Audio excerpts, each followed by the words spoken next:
Les bureaux de Giovanni Giolitti.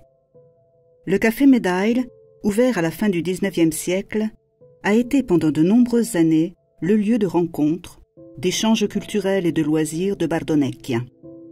Pendant l'été, sur sa terrasse qui surplombe la Via Medaille, un petit orchestre distrait les passants. Les premiers cours de tennis sont aménagés dans la cour, alors que dans la salle à manger du premier étage se trouve le bureau du président du conseil. La seule photographie qui nous reste de Giolitti à Bardonecchia est justement celle où on le voit entrer dans la cour du café Medaille. À une autre époque, on installera les bureaux de Giolitti dans ce qu'on appelait la Maison Rouge, qui est aujourd'hui peinte en jaune, à proximité de la voie ferrée. Ce bâtiment a servi tour à tour de gare pour le village, puis de bureau de la direction technique du tunnel du Fréjus. Il est aujourd'hui le siège du foyer des ouvriers ferroviaires. Le texte lu remonte à l'été 1912, au cours des mois où les négociations en vue d'un traité de paix avec le gouvernement turc ont commencé pour mettre un terme à la guerre en Libye. Giolitti se trouve alors à Bardonecchia et suit le travail des diplomates italiens en Suisse. Tout a été mis en place pour que le Premier ministre puisse avoir d'excellents contacts télégraphiques avec Rome et des liaisons ferroviaires avec la Suisse par le tunnel du Fréjus.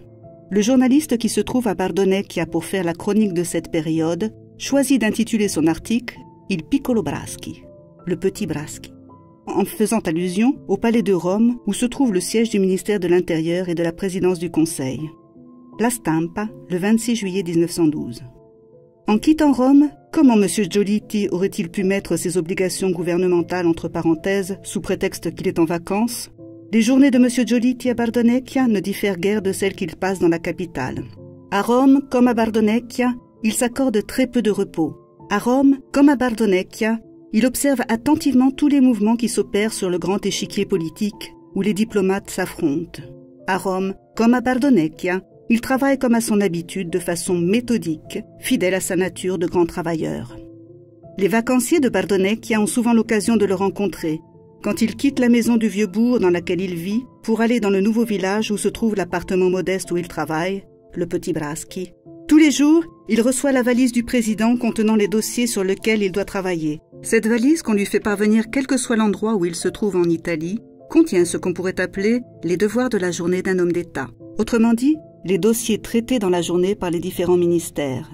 M. Giolitti est immédiatement mis au courant de toute décision prise, souvent sur la base de dispositions qu'il a lui-même sollicitées.